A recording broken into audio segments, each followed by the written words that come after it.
Sup tube, welcome back to the Chop Shop, where I continue on part 2 of the MK build. Now, you probably, if you saw the last video, you would have seen me getting these bushes into the gearbox, and I have had a lot of comments, people telling me that I should use the retro arm slim bushes in this box instead. And while I don't have retro arm slim bushes on hand, I do have a variety of other slimmer than this bushes, and I've decided not to use them because of the gears that I have and the space in this gearbox. This gearbox is quite a bit wider internally than most gearboxes. I think, and the reason for that is probably to do with these Spur Gears. So you can see here I've got a standard run-of-the-mill Spur gear here, and it's like 11.15 millimeters wide, and the SHS gear that I will be using is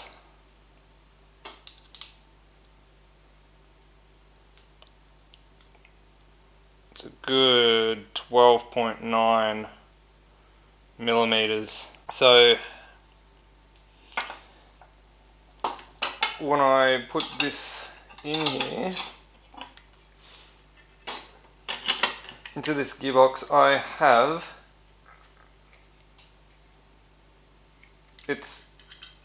it's almost perfect. There's the tiniest little bit of play still, not much. There's a tiny bit. I think it's just about bang on where I want it to be.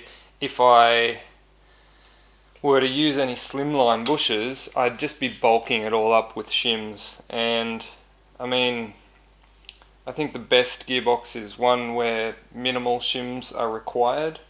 I know shims are a necessary thing, but I just feel that if I can get away with minimal shims, then I'd prefer it that way. So that's how I'm going. Again, other people may disagree with my logic, and they can do them and I'll do me.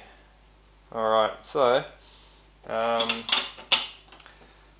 next part of this process is going to be shimming the gears up. Now, I've done videos on this multiple times. I think it's one of the most boring topics, but it's probably one that everyone gets wrong almost always. And I don't know I don't know why that is, but it's just one of those things. Now, what you're trying to achieve when you're shimming is you're trying to keep the gears moving freely, but not impacting on each other or the bushes. I have seen circumstances where the spur gear here, so many times I've seen it where the spur gear actually impacts on that bottom bush, and I've seen one where it's actually chewed the bush away inside, just yesterday in fact. So yeah, keep an eye on that when you're shimming. If it is impacting here, then you just got to shim this up just a tiny bit, like put a small shim underneath there. So it's not so much just taking the play out of the gears laterally, but also trying to keep the gears from impacting on the side of the body and on the other gears. So keep that in mind when you're shimming. The other thing, which is probably most common, is the motor height. I have seen so many people eating up their pinion gears or their bevel gears because they've got this wrong. So you want the pinion gear to be in mesh with the bevel about there, right? So you want the outer circumference of the bevel gear to be just on the bottom of the pinion gear. But that's not the end of the story. You want your bevel gear to be shimmed in such a way that there's not too much gap here. You want them nicely in mesh. Otherwise what will happen is the pinion will eventually wear away. So what can happen is sometimes if there's too many shims on this end here, it can push the bevel out that way a little bit, and then these teeth are kind of, even if the motor depth is like set at the right spot there, you find that because the teeth are out of mesh a little bit that way, it will eventually wear the tops off the teeth, and it will get to a point where the teeth are no longer deep enough to mesh at all. So you want to keep them nicely in mesh, and I find that the best way to do this is to get this bottom half of the gearbox, put your gear in there, your bevel in there, and then get a grip, and bolt a grip onto the bottom here, just this half, and then put your motor into that grip. Let me just grab a grip. Alright, so get a grip, put your motor into the grip, put the bottom plate on and bolt it up. Two bolts up here.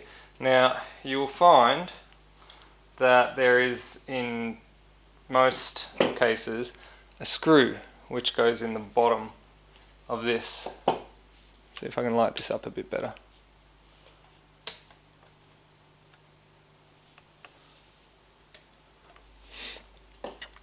So in most cases you'll find a screw which goes in the bottom of this to set your motor depth. Now I'm going to go out there and say I don't use that screw. In fact, I try to avoid using that screw in all cases, because I found that in some cases, particularly with like the Gen 9, where it's not an actual metal screw, it's just a little plastic screw, and I've got a feeling this one will be too. Yeah, they vibrate loose over time, and the motor just sort of slowly slides down out of mesh and then eventually chews out. So my technique is to avoid using that altogether. First of all, check this depth here.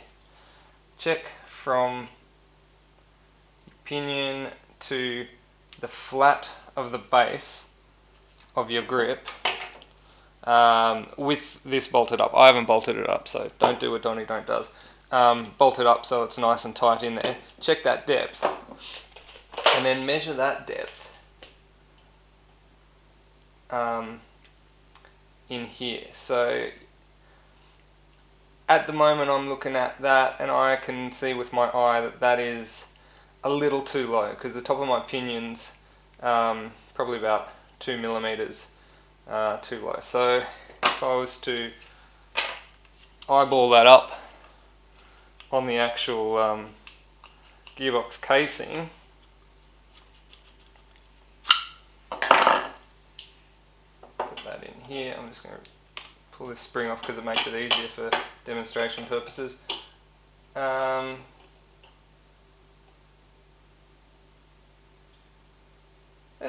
Actually, in this case, That looks good actually. 2mm is actually right where it is on this particular gear. Different pinion gears have different widths and sizes. Yeah, so you got to check with the one that you actually have. Check the gears that you're using, because there are subtle differences between brands and manufacturers. So yeah, measure with your set that you're going to be using. Also, don't forget that these motors have play in them that way. So it's not uncommon for when these spin up for this shaft to move down into the bottom of the motor. So maybe keep that in consideration as well. Give yourself, I'm looking at probably a millimetre of downward play there. So if I was into this, I'd be pushing myself out a little bit under stress, which, yeah, it's probably borderline. Yeah, I'd probably want a millimetre higher. And what you can do is you can move this grub screw and move the pinion actually up and down on the shaft. And if you have to, if you get too much, oh, I'm not not fully on camera there. If you get too much play in the shaft and you get too much movement of the pinion, I've been known to put some shims under here as well to stop that pinion from moving. So rather than putting the thing in and then using the screw in the grip to like push this thing up into mesh, I like to make all the measurements using just the flat of this base plate in with the motor, and take those measurements and line everything up so it's in mesh without having to tighten this screw at all. That way you're just eliminating another variable. I can see the benefit for having an adjustable motor plate for different reasons, but I think in a lot of cases, if you're not changing motors every weekend, then forget about the variable motor plate and then just shim your gearbox and your motor to suit your motor plate and your motor and your gears that you've got. Shim everything up so that what you're using is already in mesh, so you don't have to change any adjustments. Nothing's going to come unwound in the field, and you're not going to find yourself sliding out of mesh slowly. That's the way I do it, and that's the way I'm going to do it. I just noticed this with this motor plate. Usually, the motor will, the little flats of the motor here will sit flush there. And in this case it doesn't, this particular motor. So I'm actually going to modify this motor plate. I'll probably bore this hole out just a little so that that sits flush. Of course that's going to mean that I need to shim my motor up 3mm to take that into consideration, but yeah, that's what I've got to do, that's what I'll have to do. Alright, so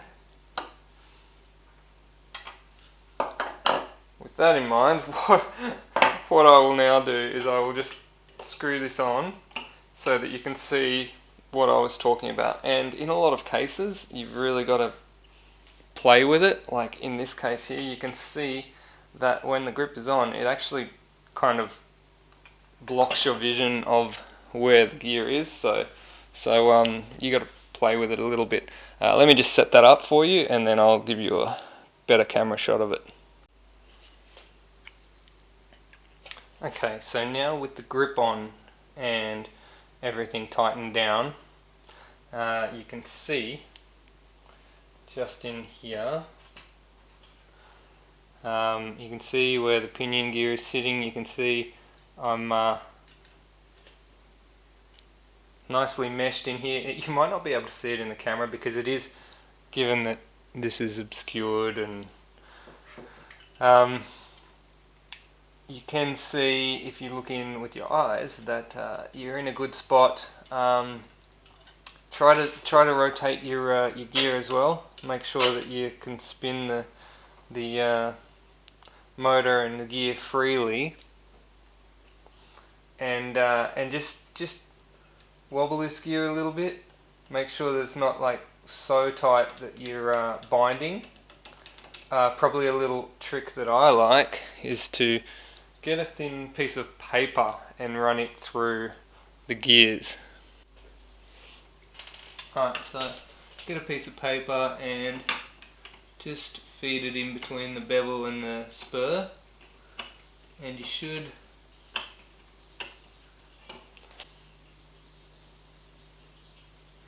be able to feed it through. You can see how it's gone through the teeth there. You should be able to feed it through without it binding up. So you should have basically a paper width gap between the teeth, so they're not binding. If you've got more than a paper width, then you need to put shims underneath the bevel here to lift it up. If you've got less and it basically tears the paper apart and you can't feed it between it, then you need to lower, either remove shims from underneath this if you've got shims under here, or you need to lower the motor down a bit.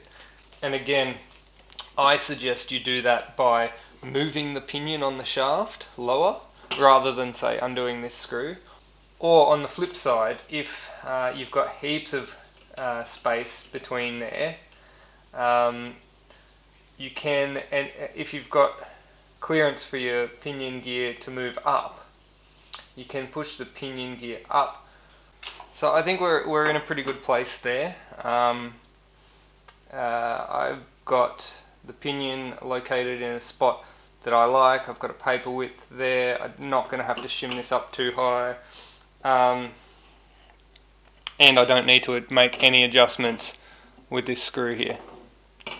Alright, now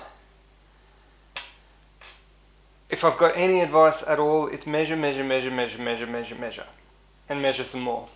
And watch my shimming video. I'll probably put like a card or something up here, back to my shimming video. The shimming video that I do is based on, I think it's based on a Gen 8, so it doesn't have this motor movement covered, but everything else is, the principle of it is all still exactly the same. So yeah, just keep in mind what I've told you here about moving the motor. And I mean, you can use the screw in the bottom, and that hundreds of thousands of people do that every day. So I just don't like it because I've had people in the past bring me blasters that just continuously back out, tighten it up, and it backs out again. And so I like to do it this way so that there's no guessing. There's no guessing. Is it going to back out? Is it not? Whatever. This is how I like to do it.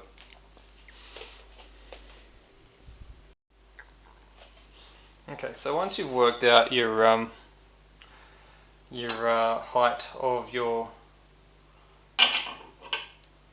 bevel gear, your pinion gear to your bevel gear there, then if you need to take up any slack in the gearbox with more shims, so for example, you might be able to hear there's a tiny little bit of play still in there. Any shims you would put in here, you would actually put onto this side here, because you don't want to push this down further. If your bevel gear's here, if it's already set perfectly, if any further shims on this side is going to make it too tight. And as I was saying before, measure everything and then put it together. You'd be surprised how many people get a gearbox and a gear set and go,